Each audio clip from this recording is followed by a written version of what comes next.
سبيل الدموع سبيل مريح تنهدى يا صاحي كي تستريح وبث الدعاء. Assalamualaikum warahmatullahi wabarakatuh. Alhamdulillahirabbil alamin. Nahmaduhu wa nasta'inuhu wa nastaghfiruhu wa nastahdihi. Asyhadu an la ilaha illallah wahdahu la syarikalah. Arsala rasulahu bil huda wa dinil haqq liyudhhirahu 'ala ad-dini kullihi wa kafa billahi syahida. Wa asyhadu anna Muhammadan abduhu wa rasuluh arsalahu Allahu syahida wa mubasysyiran wa nadhira wa da'iyan ila Allah bi idnihi wa sirajan munira. Allahumma shalli wa sallim ala sayyidina wa maulana Muhammad wa ala alihi wa ashabihi ajma'in.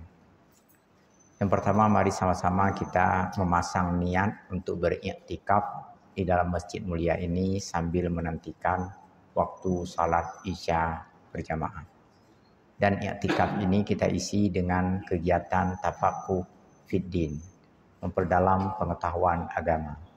Seraya mengharapkan rahmat, ridha dan hidayah Allah, kita mulai dengan sama-sama membaca basmalah. Bismillahirrahmanirrahim. Bapak-bapak, ibu-ibu, hadirin dan hadirat yang dirahmati Allah, kita baca lanjutan kitab ini yang sebahagian di antaranya sudah pernah kita sebutkan sebelumnya. Yang kita bahas selama ini adalah tanda-tanda kiamat sedang, tanda-tanda kiamat menengah. Artinya tanda ini sebahagian sudah terjadi dan sedang terjadi serta boleh jadi akan terjadi. Yang setelah tanda-tanda ini nanti akan datangnya hari kiamat. Tanda-tanda ini bukan direka dan difikirkan, bukan hasil penalaran para ahli, tetapi langsung disebutkan secara tegas oleh Rasulullah Sallallahu Alaihi Wasallam. Baik, kita lanjutkan ke bagian yang lain. Taqarubuz zaman. Waktu semakin singkat. Sebenarnya waktu tidak akan pernah berubah dari hari ke hari. Waktu itu selalu bergeser secara secara tetap, secara konsisten. Akan tetapi orang-orang karena kesibukan yang mereka hadapi, mereka merasakan waktu begitu singkat. Tinggal dapat sapat barang, tambah modal sikit, tambah barang dalam toko, banyak pembeli, naikkan barang sedikit, tiba-tiba katuha ada yang buat Mekah. Tadi Mekah itu sambilan, karena tamat kuliah, cari-cari kerja belum dapat, mulailah jualan. Makin hari ke hari tambah barang, tambah toko, sewa toko, beli toko.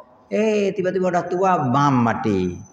Nggak sempat ikut majelis taklim, nggak sempat salat berjamaah, nggak sempat berzikir, nggak sempat bersilaturahim. Pakon mati, gitu kan? Yang berkarir gitu juga.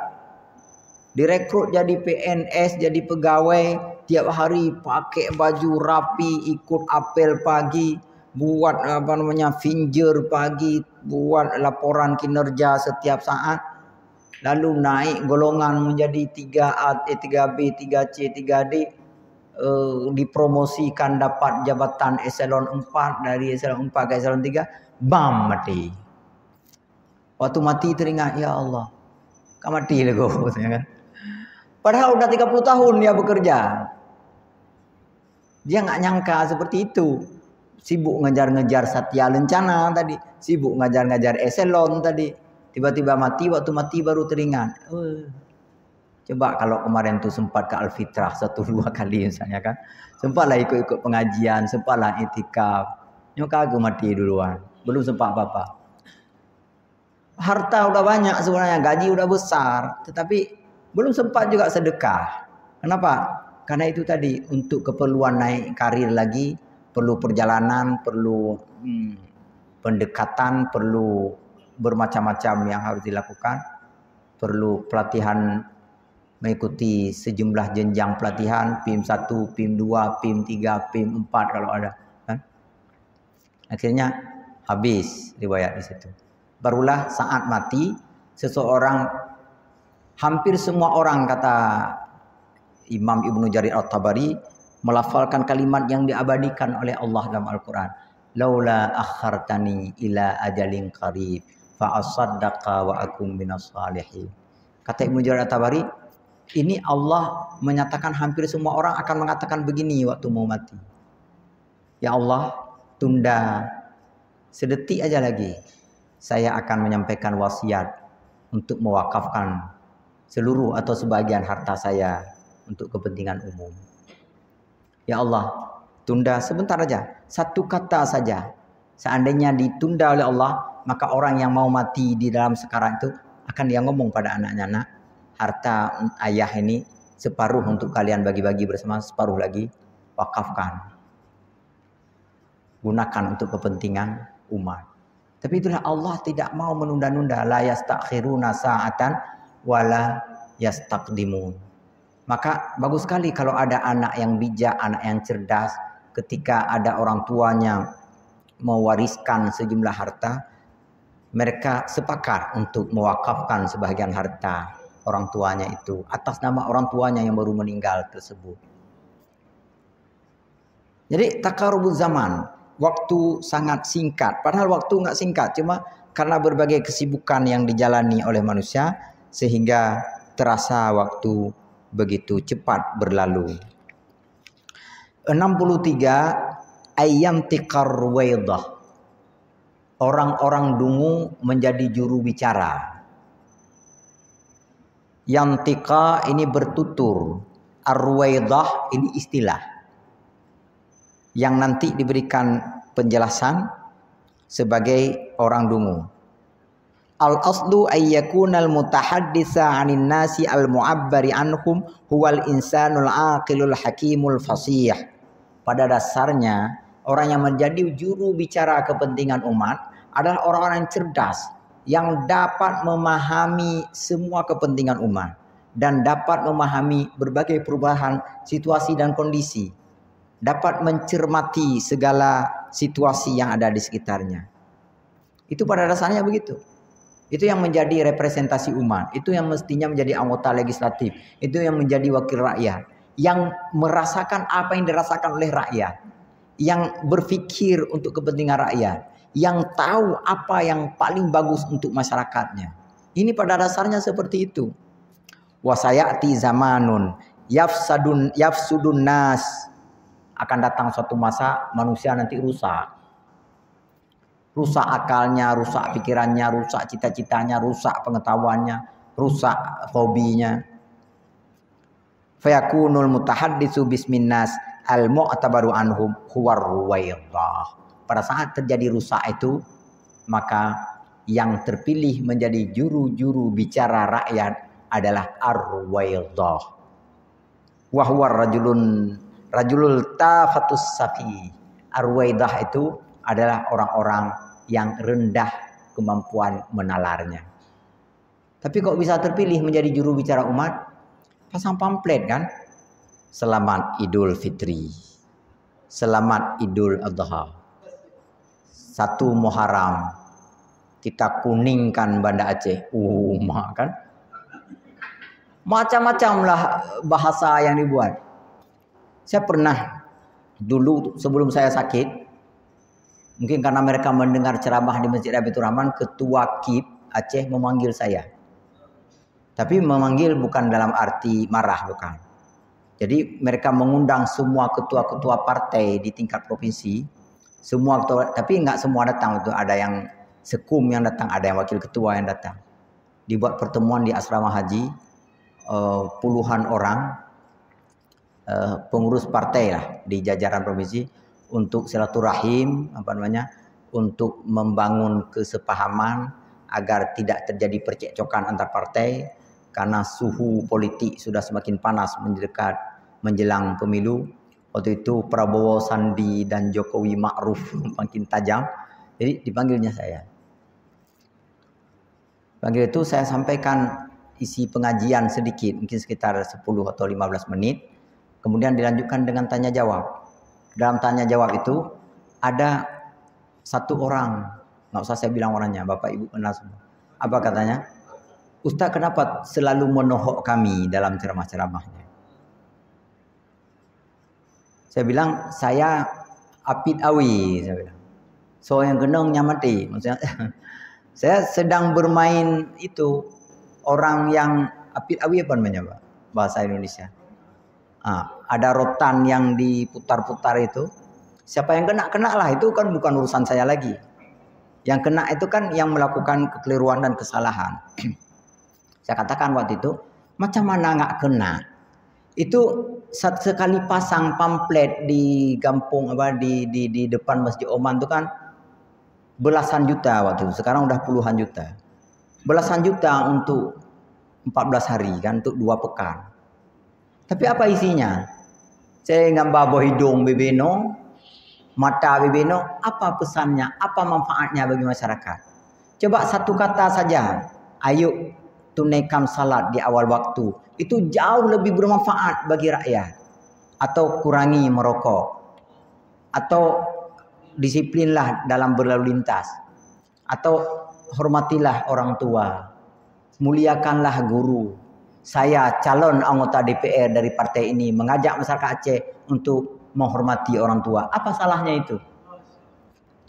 Saya bilang, inilah kedunguan di akhir zaman. Saya bilang, yang keuntungannya umno kata beli mata kalau ini. Jadi rupanya nggak jadi pelajaran sama mereka kan. Dulu saya udah ngomong seperti itu di depan mereka yang mereka sangat-sangat begini. Sekarang dipasang pamflet masih kayak gitu juga kan. Kayak mana ruwaidahnya, gobloknya para pimpinan partai kita itu ya. Ini kalau saya bilang di Masjid Raya mungkin udah marah-marah orang. Yang sayang Ustaz Azman kena telepon terus menerus kan. Ustaz Azman nggak berani pula nelpon saya. Jadi akhirnya ya saya kurangi lah. Di Masjid Raya nggak saya bilang. Kalau di Al-Fitrah ini kan nggak apa-apa gitu kan. Jadi Bapak Ibu berbahagia, ini fenomena di sekitar kita. Dan saya bukan 1-2 kali menyampaikan hal ini kepada mereka para ulama. Sisipkan saja sedikit pesan yang baik. Kalau nggak setuju dengan salat berjamaah misalnya, misal, katakan yang lain.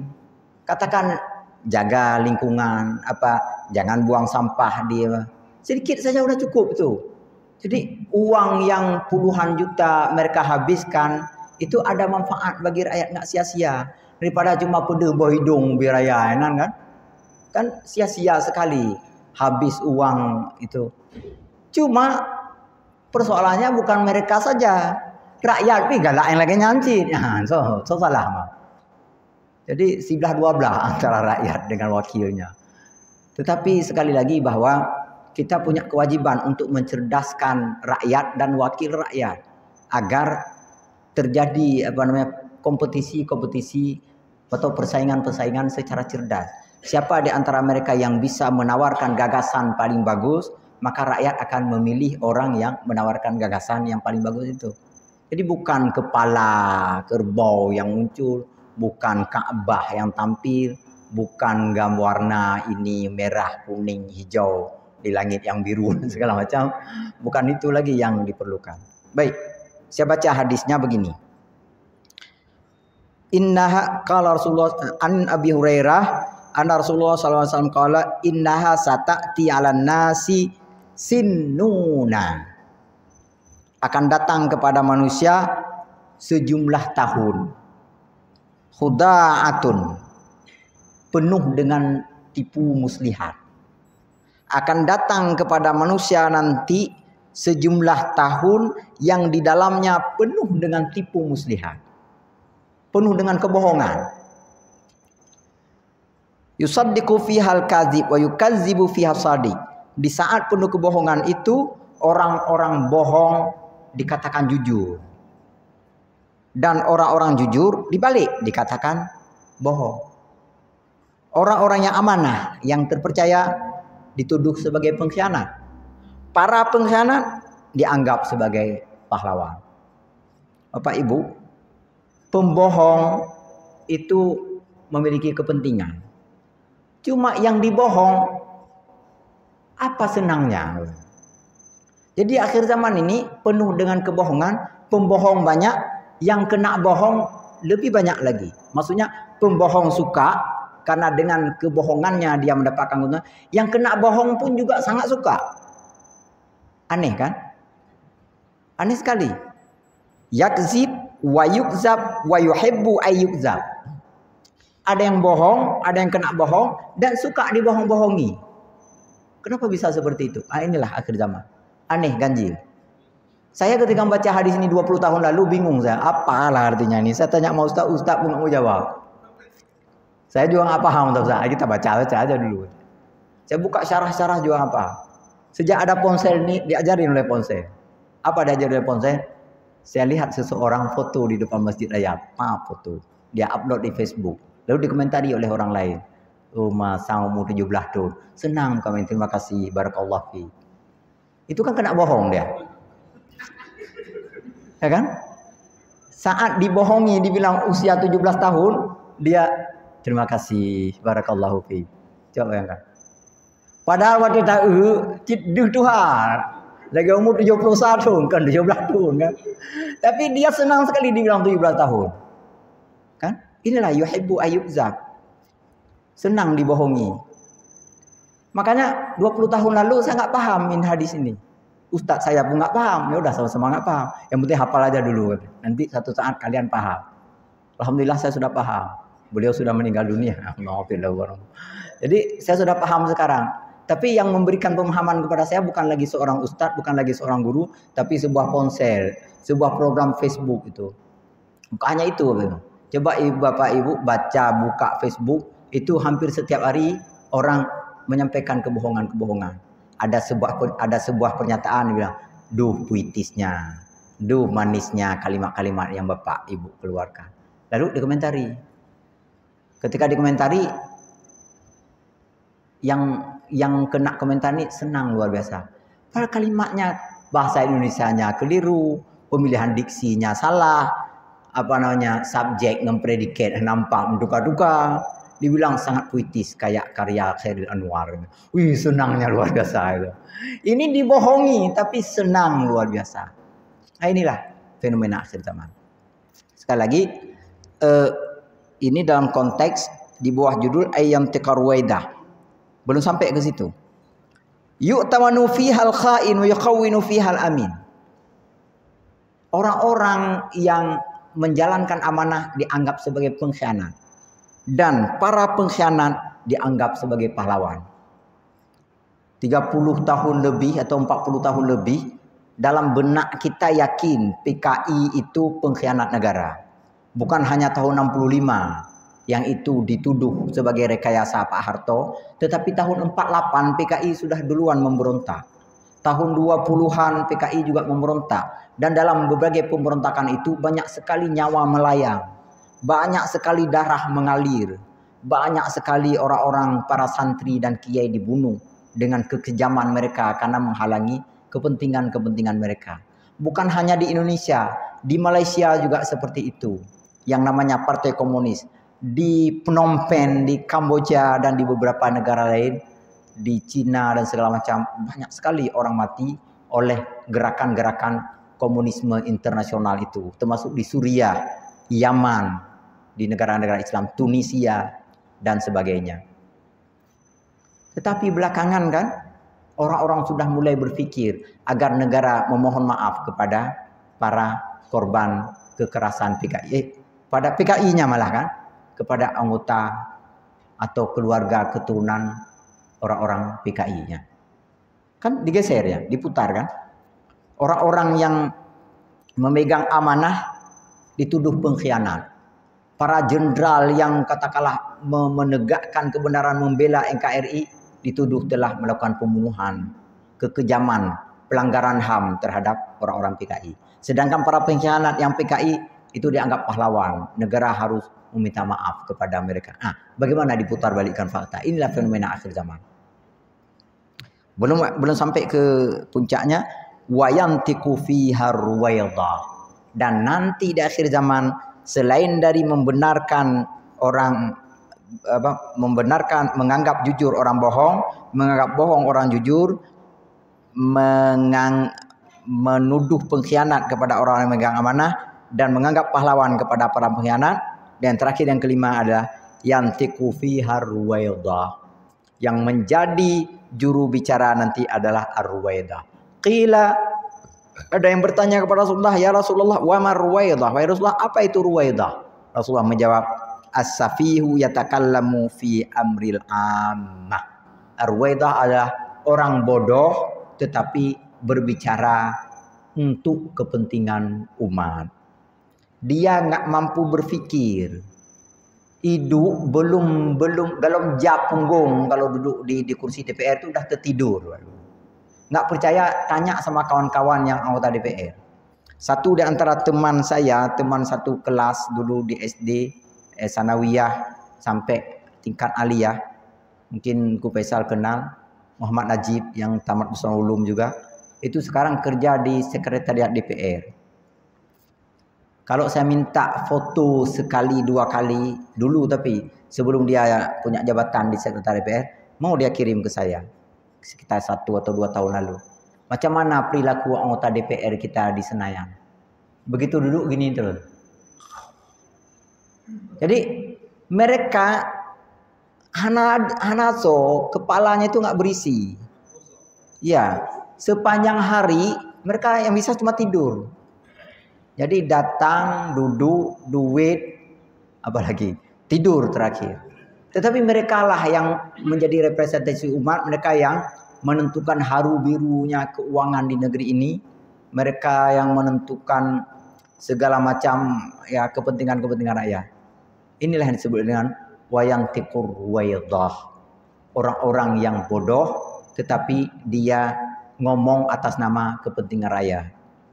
Mungkin kita menyimak beberapa program, ada debat antara Mahfud MD dengan siapa, Arteria Dahlan, atau orang-orang lain, nggak usah kita sebutkan namanya, nggak mungkin kita sebut semuanya. Bagaimana kepentingan-kepentingan para oligarki di backup, dibela mati-matian oleh segelintir anggota wakil rakyat itu.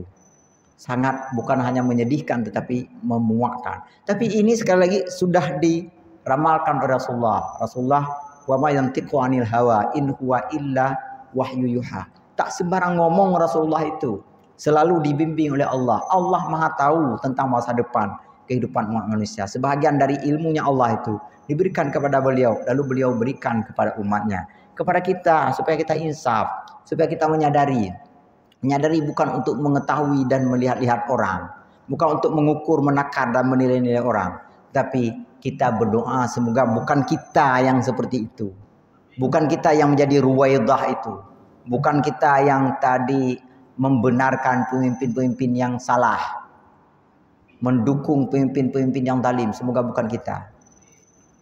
Jadi tujuannya adalah agar kita selamat di dunia dan akhirat. Dan semakin akhir zaman, semakin berat tantangannya.